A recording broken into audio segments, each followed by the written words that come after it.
Tidak ada kata-kata yang cukup bisa kami berikan kepadamu Tuhan. Sebagai ungkapan terima kasih kami untuk cintamu Tuhan.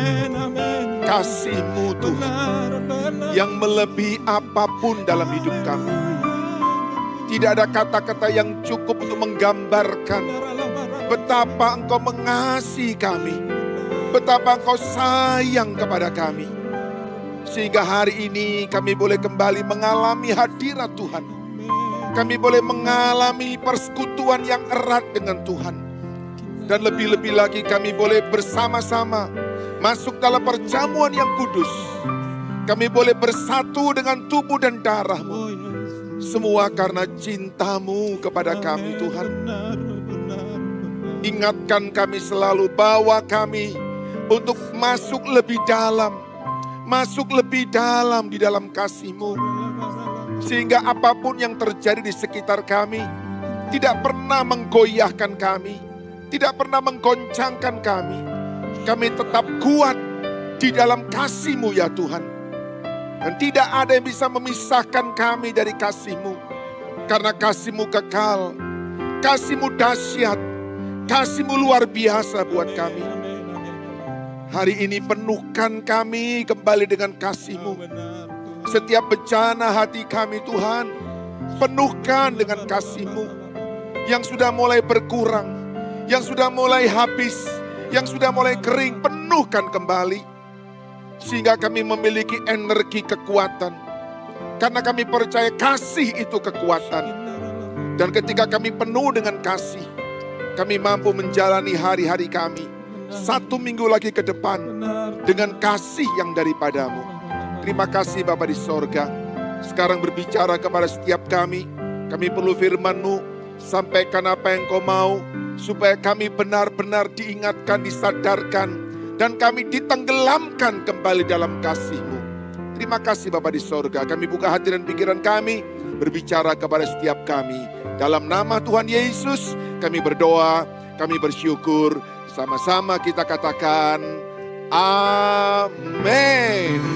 Haleluya, puji Tuhan. Selamat hari Minggu Bapak Ibu yang dikasihi Tuhan. Senang kembali berjumpa dengan Anda dalam ibadah yang luar biasa, ibadah yang diberkati Tuhan. Dan pasti juga ibadah yang menguatkan kita semua. Karena kita percaya di dalam hadirat Tuhan, yang lemah sudah dikuatkan. Yang susah sudah dihiburkan, yang patah semangat dibangkitkan kembali. Bahkan kita percaya di dalam hadirat Tuhan yang sakit di dalam nama Yesus sudah disembuhkan. Hari ini saya ingin mengajak kita semua untuk mengingat kembali. Saya percaya kita semua sudah kenal, tahu kebenaran ini. Tapi kita mau ingat kembali apa yang menjadi identitas kita. Bapak Ibu, identitas adalah sesuatu yang sangat penting. Karena identitas menunjukkan jati diri kita. Identitas menunjukkan siapa kita. Dan setiap kali kita ingat segar akan identitas kita, maka kita akan berjalan terus, kita akan melangkah dengan mantap, kita akan berlari dengan kencang, karena kita tahu siapa kita. Bukan dari apa yang orang katakan atau dari apa yang kita pikirkan. Tetapi di atas semuanya yaitu dari apa yang Tuhan katakan tentang kita. Nah, banyak orang menjadi lemah, banyak orang menjadi putus asa melihat segala goncangan yang terjadi. Karena dia lupa siapa dirinya di hadapan Tuhan. Hari ini saya ingin mengajak kita semua di minggu yang pertama bersama-sama dengan kita akan bersekutu dengan tubuh dan darah Kristus. Kita ingat kembali siapakah kita di hadapan Tuhan. Bapak Ibu yang dikasihi Tuhan, orang bisa memberi pandangan tentang kita. Orang bisa memberi cap dalam hidup kita. Orang bisa bahkan meramal nasib kita. Tapi saya beritahu kepada kita semua Bapak Ibu, identitas terbaik, identitas yang kekal adalah dari pencipta kita. Dan pencipta kita bilang apa kepada kita? Kita lihat dalam firman Tuhan. Itu sebabnya hari ini saya ingin mengajak kita semua, ayo kita belajar, ayo kita ingat kembali bahwa Anda dan saya sesungguhnya adalah orang-orang yang disayang Tuhan. Disayang Tuhan. Anda bukan hanya disayang oleh keluarga, Anda bukan hanya disayang oleh suami, istri, anak-anak, Anda bukan hanya disayang oleh orang tuamu, Anda bukan hanya disayang oleh bosmu, Anda disayang oleh penciptamu. Dia adalah Tuhan, Allah pencipta alam semesta. Buka bersama dengan saya Alkitab kita, Efesus pasal yang pertama, ayat yang keempat dan ayat yang kelima. Efesus pasal yang pertama, ayat yang keempat dan ayat yang kelima. Saya sungguh berdoa Bapak Ibu, biar mata hati kita terang melihat kebenaran ini. Saya sungguh berdoa supaya mata hati kita terbuka. Sehingga walaupun di sekitar kita penuh dengan gejolak, goncangan dan perubahan, hidup kita tidak pernah berubah. Karena kita punya sebuah keyakinan akan identitas kita yang tidak pernah berubah. Efesus 1 ayat 4 dan 5. Perhatikan baik-baik ayat ini, dengar, buka telinga rohani Anda, buka hatimu. Ini kebenaran yang Allah tetapkan buat kita, tidak pernah berubah, tidak pernah dicabut, dan tidak pernah diperbaharui. Ini kekal selama-lamanya. Dengar baik-baik. Sebab di dalam Dia, di dalam Yesus, Allah telah memilih kita sebelum dunia dijadikan, supaya kita kudus dan tak bercacat di hadapannya. Dalam kasih, Ia telah menentukan kita dari semula oleh Yesus Kristus untuk menjadi anak-anaknya sesuai dengan kerelaan kehendaknya. Dahsyat sekali. Di dalam kekristenan, hubungan antara Allah dan manusia ciptaan bukan hanya antara pencipta dengan yang diciptakan, tetapi antara Bapa dan anak. Tidak ada hubungan yang sedemikian di tempat yang lainnya. Bapak Ibu, ayat ini begitu dahsyat. Saya coba untuk memberi kepada kita sebuah pandangan lain dari bahasa Inggris. Saya terjemahkan langsung. Alkitab bahasa Inggris berkata seperti ini. Jauh sebelum Dia meletakkan dasar bumi ini. Berapa lama itu? Berapa jauh itu? Sangat jauh sekali. Sangat jauh sekali. Tidak bisa terhitung berapa lama. Nah, perhatikan baik. Jauh sebelum Dia meletakkan dasar bumi ini, Dia telah meletakkan kita di dalam pikirannya. Wow, tidak bisa kita bayangkan. Sebelum bumi ada, Tuhan telah memikirkan Anda dan saya. Bagaimana itu bisa terjadi, bagaimana itu bisa terlaksana, otak kita tidak mampu. Satu kali saya mau beritahu kepada kita, nanti di sorga semuanya akan tersingkap dengan jelas. Dan kita akan berkata, yes, firman Tuhan itu benar adanya. Nah, sekarang tangkap dulu dengan iman. Percaya dulu dengan iman, walaupun kita tidak bisa menangkapnya dengan otak kita karena sangat terbatas. Terima dengan iman bahwa sebelum dunia dijadikan, Tuhan sudah memikirkan kita. Had settled us, Dia telah meletakkan kita, bagus sekali bahasa Inggris berkata, sebagai fokus dari cintanya.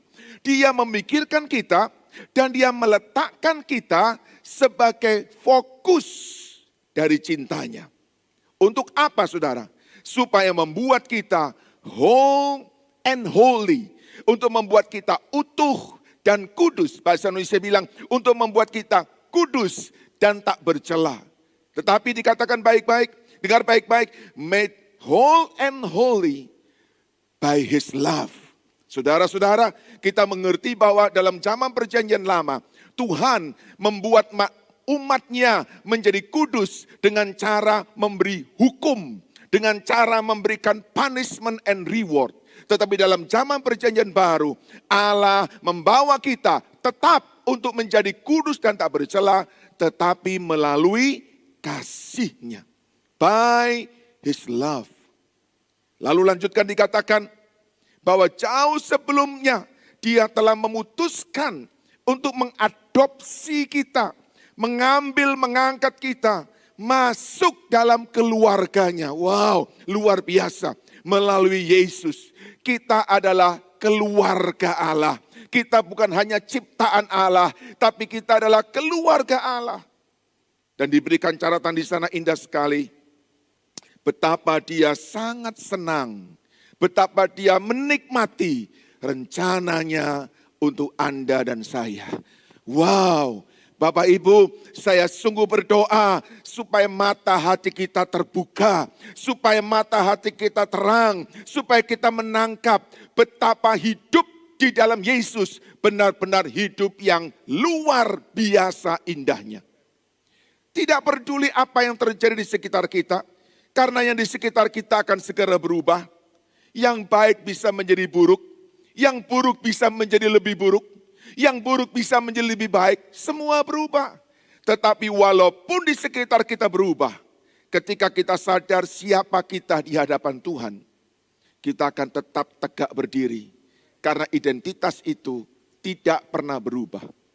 Dunia kita berubah, identitasmu dan identitasku di hadapan Tuhan tidak pernah berubah.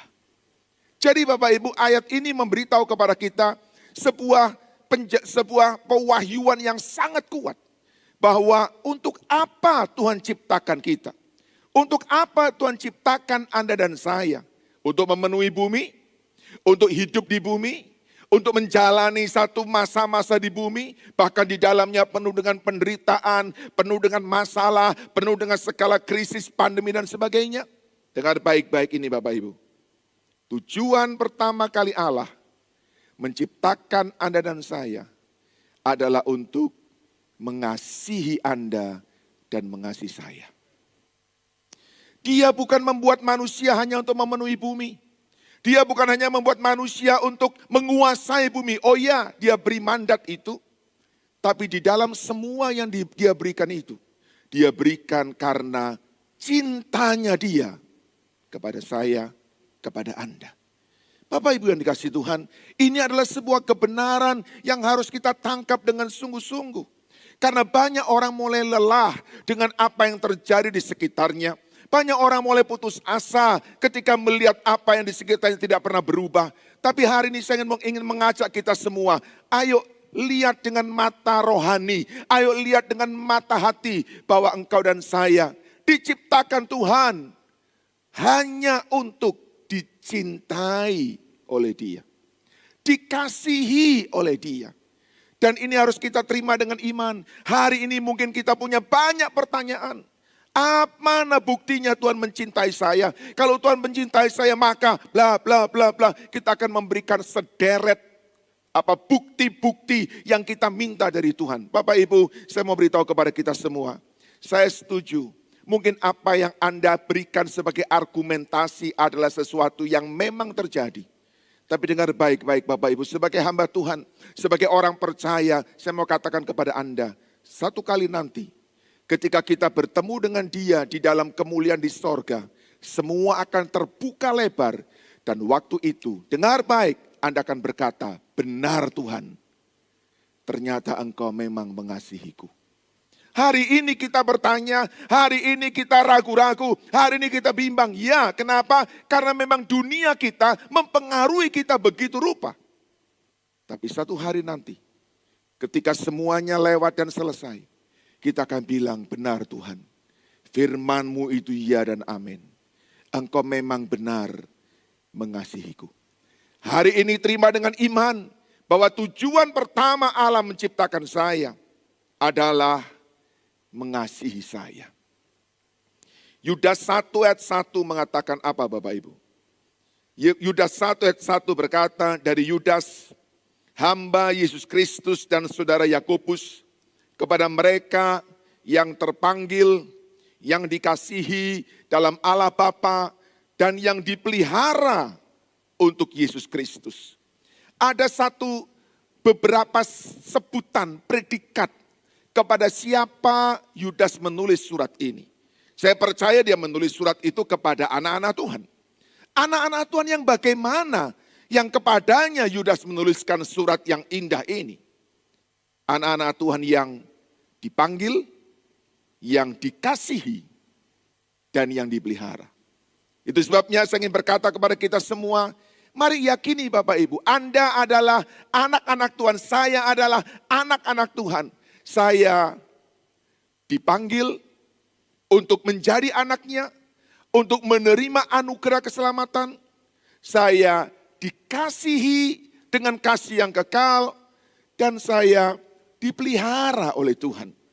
Dipanggil, dikasihi, dipelihara. Bapak Ibu, ini luar biasa. Kebenaran yang harus kita simpan baik-baik dalam hati kita. Supaya kita tidak terus mengeluh, kita tidak terus menggerutu, mengomel, melihat situasi yang mungkin semakin hari semakin mencemaskan. Tapi dengar, firman Tuhan tidak pernah bergantung pada keadaan yang ada. Firman Tuhan itu berdiri sendiri Bapak Ibu. Firman Tuhan itu kebenaran yang tak tergoncangkan oleh apapun. Dan firman Tuhan mengatakan, engkau dan saya adalah orang yang dipanggil, dikasihi, dan dipelihara oleh Bapa di sorga. Dipanggil, dikasihi, dan dipelihara. Saya berikan sebuah rangkuman bahwa Anda dan saya adalah kesayangan Tuhan. Kesayangan Tuhan. Kesayangan Tuhan. Saya katakan sekali lagi, tolong dengar baik-baik. Engkau dan saya adalah kesayangan Tuhan. Mengapa kita bisa menyebut demikian? Karena Tuhan memanggil kita, Tuhan mengasihi kita, dan Tuhan memelihara kita. Saya tahu Bapak Ibu, kalimat ini mungkin banyak memberikan pertanyaan, kebimbangan, apa ya, buktinya di mana dan sebagainya. Saya hanya mau berkata seperti ini, firman Tuhan iya dan amin. Kalau Anda percaya ada sorga dan neraka di dalam Alkitab, kalau Anda percaya dosamu diampuni di dalam Alkitab, kalau engkau percaya Yesus adalah juru selamat dalam Alkitab, percayalah ayat ini juga. Bahwa engkau dan saya adalah kesayangan Tuhan. Karena Dia memanggil kita, Dia mengasihi kita, dan Dia memelihara kita. Jadi lihat dalam hidup kita, pemeliharaan Tuhan itu ada Bapak Ibu. Memang tidak seperti yang kita bayangkan. Kita mau sesuatu yang berlebih, kita mau sesuatu yang berkelimpahan. Tuhan mungkin baru memberi kepada kita apa yang cukup untuk hari ini. Dan yang cukup itu pun adalah pemeliharaan Tuhan. Yesaya pasal yang ke-54 ayat yang ke-10. Saya membawa kita untuk melihat beberapa ayat yang mau saya jadikan dasar untuk membuktikan betapa kita ini disayang oleh Tuhan. Yesaya 54 ayat yang ke-10. Biarpun gunung-gunung dan bukit-bukit goyah. Menggambarkan apa? Biarpun keadaan berubah, biarpun situasi berubah, biarpun krisis pandemi ini berubah dan mungkin bisa menjadi sesuatu yang lebih mencemaskan. Tetapi kata Tuhan, aku takkan berhenti mengasihi engkau. Perjanjian damaiku akan kupegang selalu. Kata Tuhan, ada predikat yang bagus sekali. Bukan Tuhan yang maha kuasa. Bukan Tuhan pencipta alam semesta. Tetapi Tuhan yang janji tidak akan berhenti mengasihi kita adalah Tuhan yang mengasihi engkau. Hari ini saya ingin mengajak kita, angkat imanmu Bapak Ibu. Angkat hatimu sungguh kepada Tuhan dan berkata, Tuhan terima kasih. Terima kasih buat cintamu. Terima kasih buat kasih-Mu Tuhan. Yang mungkin tidak sederas pada waktu yang lalu. Tetapi kasih itu pasti terus mengalir. Hanya masalah kita tidak merasakan itu bukan berarti tidak ada. Hanya karena kita tidak mengalami bukan berarti itu berhenti. Karena mungkin ada banyak hal yang sudah begitu mempengaruhi hidup kita, pikiran kita, perasaan kita. Sehingga kita lupa bahwa kasih Tuhan itu terus mengalir dalam hidup kita. Kasih Allah punya dua sifat. Yang pertama, kasih Allah itu tidak berubah. Dan yang kedua, kasih Allah itu tidak bersyarat. Artinya dia tidak pernah berubah dalam kasihnya. Itu sebabnya dia berkata, aku tak akan berhenti mengasihimu. Tidak peduli bagaimana keadaanmu. Tidak peduli dimanapun Anda sedang berada. Tidak peduli bagaimana kondisi hatimu hari ini. Saya beritahu kepada Anda Bapak Ibu, kasih Yesus tetap diberikan kepada engkau. Kasihnya tidak berubah. Kasihnya tidak bersyarat. Semua kasih yang lain pasti bersyarat. Hanya kasih Allah yang tidak bersyarat. Orang berkata, Pak, kalau gitu saya bisa hidup sembarangan dan Tuhan tetap mengasihi. Yes. Pak, kalau gitu saya bisa dalam dosa dan Tuhan mengasihi. Ya, kenapa? Karena kasih Tuhan tidak berubah. Kasih Tuhan tidak bersyarat.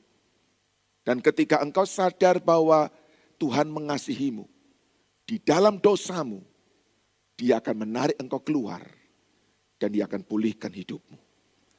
Saya ingin menyampaikan dengan cepat sekarang. Apa yang kita dapat di dalam kasih-Nya? Yang pertama, di dalam kasih-Nya, aku diampuni. Bapak Ibu, saya tidak mau berkata bahwa dalam kasih-Nya kita aku diberkati. Karena bicara berkat itu bicara hal yang jauh lebih ringan, jauh lebih sederhana. Karena masalah terbesar hidup manusia bukan berkat, masalah hidup manusia bukan krisis, masalah hidup manusia bukan pandemi, masalah hidup manusia terutama adalah dosa. Karena itu di dalam kasih-Nya, hal pertama Dia buat, Dia mengampuni dosa kita. Dosa adalah kausa prima, penyebab utama dari semua kekacauan hidup. Dosa menyebabkan orang miskin, dosa menyebabkan orang sakit, dosa menyebabkan orang mati, dosa menyebabkan penderitaan. Dan Tuhan mau bereskan akar dosa itu karena kasih-Nya kepada kita. Dengan cara bagaimana? Dengan cara mengampuni dosa itu. Yesaya pasal 43 ayat 25. Aku Allah yang menghapus dosamu. Aku mengampuni engkau. Karena begitulah sifatku. Aku tidak mengingat-ingat dosamu. Bapak Ibu, karena itu jangan gampang berdoa, jangan sering berdoa, Tuhan, ingatlah apa yang Dia buat untuk saya. Ingatlah apa yang bos saya lakukan untuk saya. Bapak Ibu, Allah adalah pribadi yang ayat ini mengatakan tidak mengingat-ingat dosa. Ketika orang minta ampun, ketika orang bertobat, dosanya dibereskan putih seperti salju.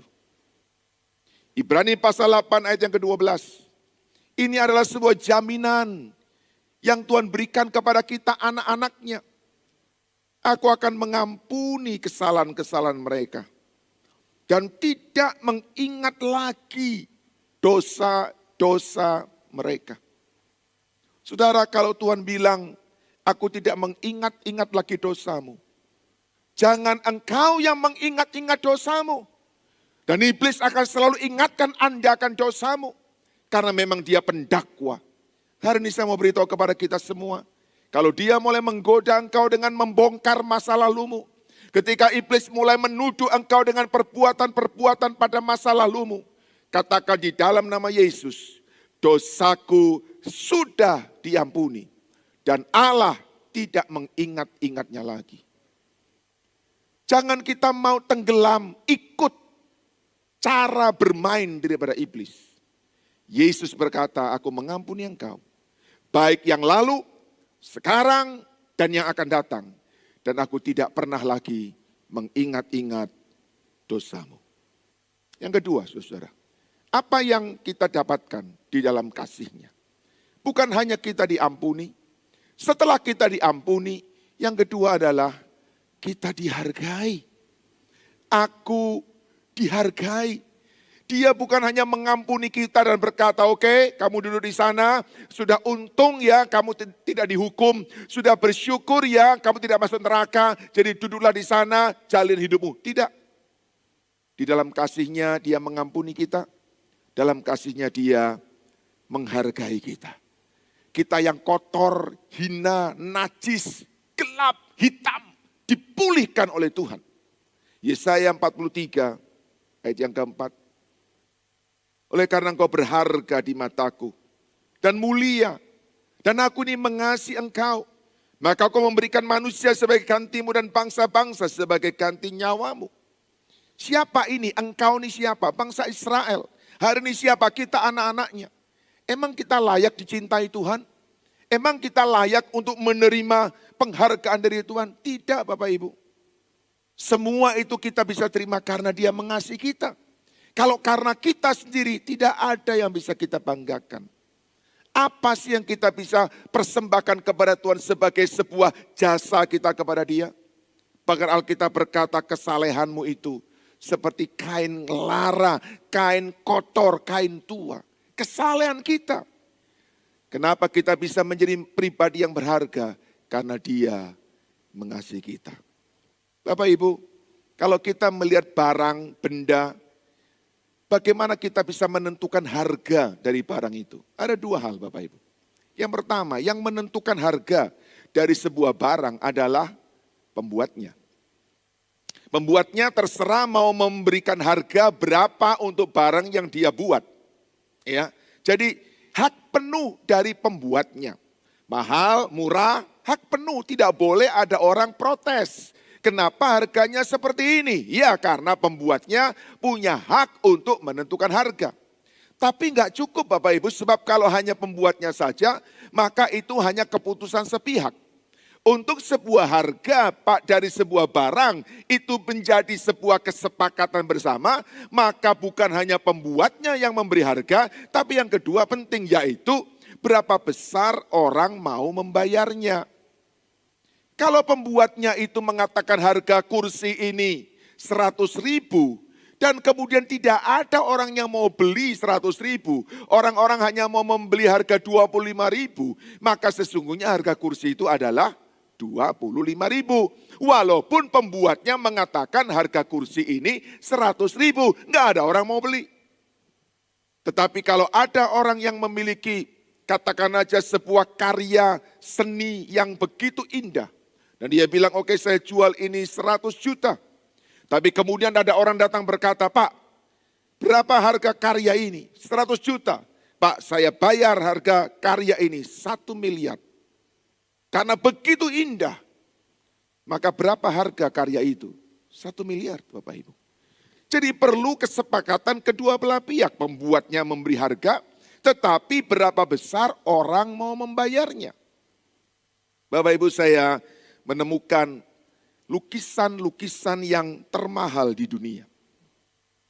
Yang pertama adalah lukisan yang disebut potret dari Dr. Gadget. Berapa harganya? 142 juta US dollar. 142 juta US dollar. Itu kalau dikurskan rupiah dengan kurs 15.000, itu kira-kira 2 triliun rupiah. Saudara, Anda mau beli lukisan ini? Kalau saya enggak terlalu tertarik Bapak Ibu. Lukisan dari seorang tua yang kelihatan capek hidupnya. Tapi enggak penting saya tertarik atau tidak, karena ada orang yang mau membayar dengan harga yang mahal. Dan seperti itulah harga lukisan ini. Yang kedua, lukisan dengan judul Women. Yang ketiga, harganya 152,5 juta US dollar. Anda mungkin berkata, gila ya, lukisan model begini abstrak. Orang mau bayar sedemikian rupa. Saya dikasih aja nggak peduli Bapak Ibu. Anda bilang demikian, saya juga bilang demikian, nggak peduli. Yang penting ada orang mau bayar harga sedemikian. Dan sedemikian juga harga lukisan itu. Dan lukisan termahal dihargai 155,2 juta US dollar. Seperti apa lukisannya? Seperti ini Bapak Ibu. Kira-kira kalau Anda menemukan lukisan itu di toko, Anda menoleh enggak untuk bertanya harganya? Mungkin menoleh pun tidak. Tidak penting. Karena itu tidak akan mengubah harga lukisan itu. Kenapa? Karena lukisan itu sudah dibayar dengan harga yang sedemikian mahal. Sekarang dengar baik-baik. 1 Korintus pasal 7 ayat 23.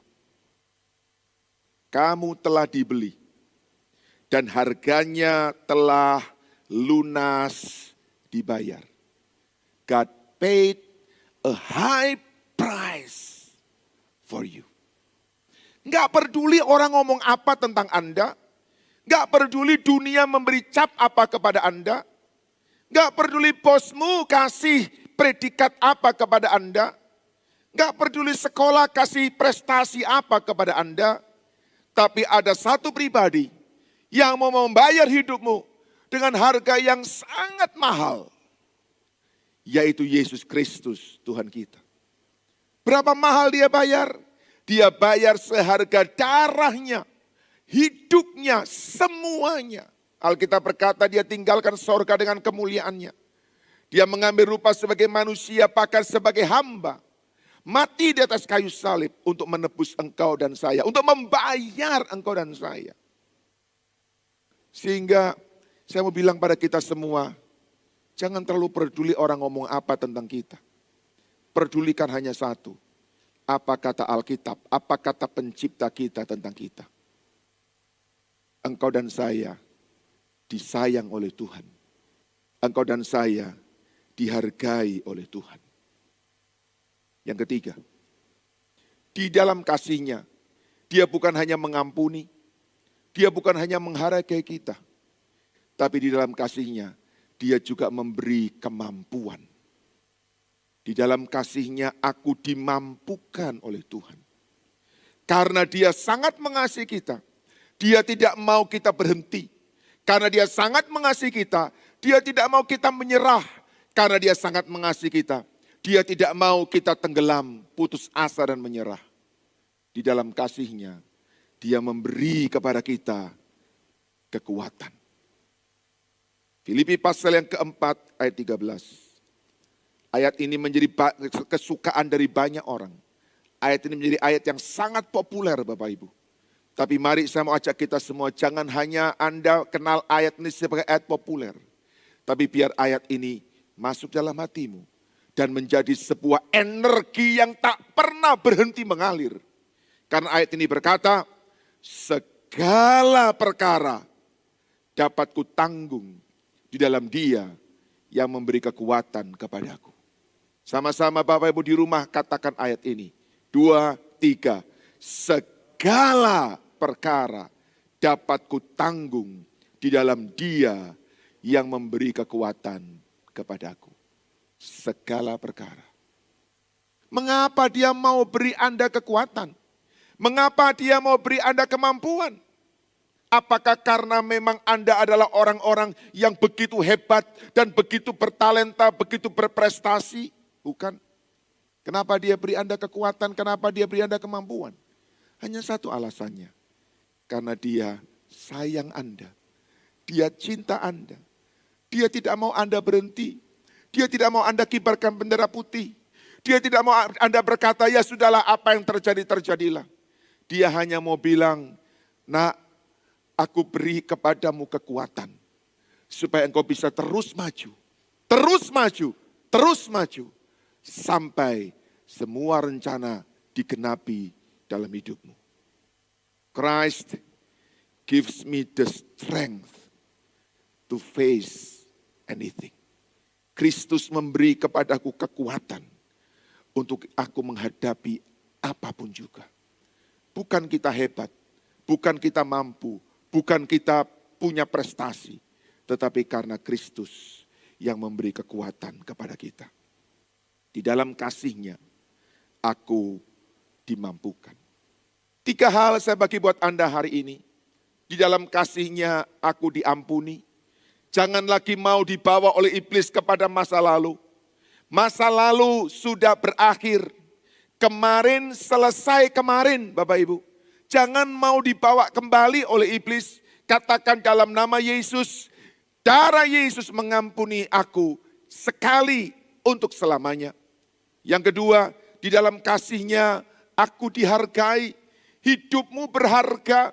Jangan peduli dengan apa yang orang katakan tentang engkau. Hanya peduli satu saja, apa yang penciptamu katakan tentang engkau. Dan engkau berharga. Begitu berharganya dirimu sampai Yesus mau berikan hidupnya, darahnya untuk engkau. Orang berkata, kalaupun Anda adalah satu-satunya manusia di bumi ini, untuk Anda pun Yesus mau mati untuk menebus. Aku dihargai. Yang ketiga, dalam kasih-Nya aku dimampukan, diberi kekuatan, sehingga kita bisa dengan bersyukur berkata, segala perkara dapat kutanggung di dalam Dia yang memberi kekuatan kepadaku. Pada akhirnya Bapak Ibu, ada sebuah nasihat dari Yudas yang di awal tadi memberitahukan kepada kita bahwa kita adalah orang yang dipilih, dikasih dan dipelihara. Sekarang dia berkata kepada kita, peliharakan dirimu demikian dalam kasih Allah, sambil menantikan rahmat Tuhan kita Yesus Kristus untuk hidup yang kekal. Staying right in the center of God's love. Tetaplah untuk mengambil posisi yang tepat di pusat dari kasih Allah. Engkau tidak akan goyah, engkau tidak akan menyerah, engkau tidak akan patah semangat. Engkau akan berjalan maju terus. Kenapa? Karena engkau dan saya adalah kesayangan Tuhan. Tulis dalam status HP, WA, Facebook, Twitter, Instagram, saya kesayangan Tuhan. Dengan engkau menyatakan itu kepada dunia, engkau bukan hanya membuat dirimu kuat, tapi engkau membuat dunia kenal siapa Tuhan yang mengasihimu, yang telah menebus engkau dan telah mengangkat hidupmu dari segala dosa dan kenajisan. Hari ini saya mau beritahu kepada Anda, engkau dan saya adalah orang yang disayang oleh Tuhan. Tutup mata kita, ayo kita datang kepada Tuhan. Biar kasih-Nya mengalir dalam hatimu. Biar kasih-Nya memenuhi hidupmu. Bapak Ibu, manusia adalah makhluk cinta. Karena manusia lahir dari tangan Allah yang adalah cinta. Ketika cinta mulai hambar, ketika cinta mulai tawar, hidup manusia juga tawar dan hambar. Hari ini biar cintanya Tuhan, bukan cinta manusia, bukan cinta eros, bukan cinta philea, cinta agape memenuhi hidupmu. Karena ketika hidup penuh dengan cinta, engkau adalah makhluk cinta. Engkau punya gairah, engkau punya semangat, engkau punya kekuatan menghadapi hari-harimu.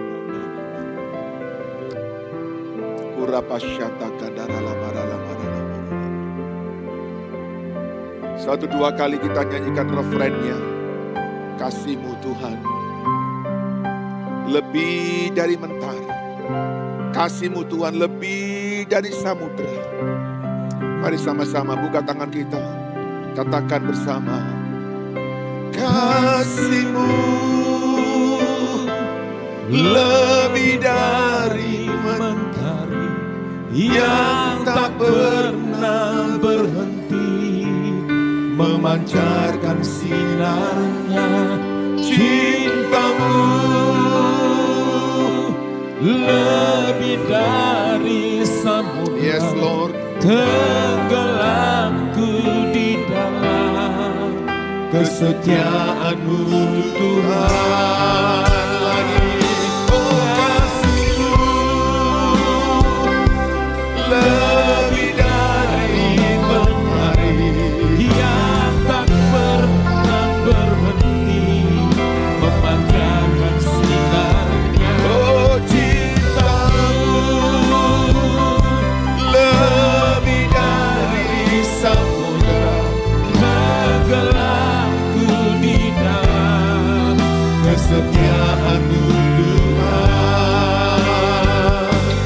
Terima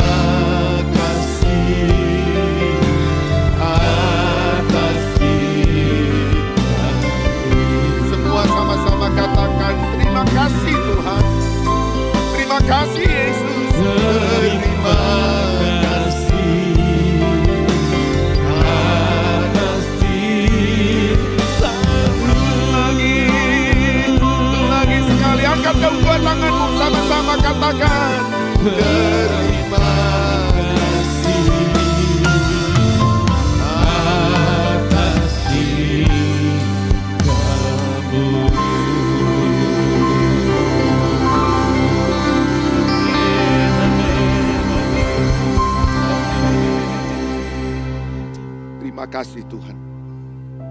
Terima kasih Yesus. Cintamu, sayangmu, kasihmu akan kami terus pegang. Akan kami terus dekap dalam hidup kami. Kami mau terus tinggal dalam kasihmu, hidup dalam kasihmu. Karena kami tahu itulah yang membuat kami kuat dan mampu melewati hari-hari kami. Terima kasih Bapa. Hamba selesai berbicara, Engkau melanjutkan dalam hidup kami masing-masing. Terpuji buat namamu dalam nama Tuhan Yesus. Haleluya, sama-sama kita katakan amin. Yang bersuka cita karena dicintai Tuhan, tepuk tangan yang meriah bagi Allah kita. Haleluya.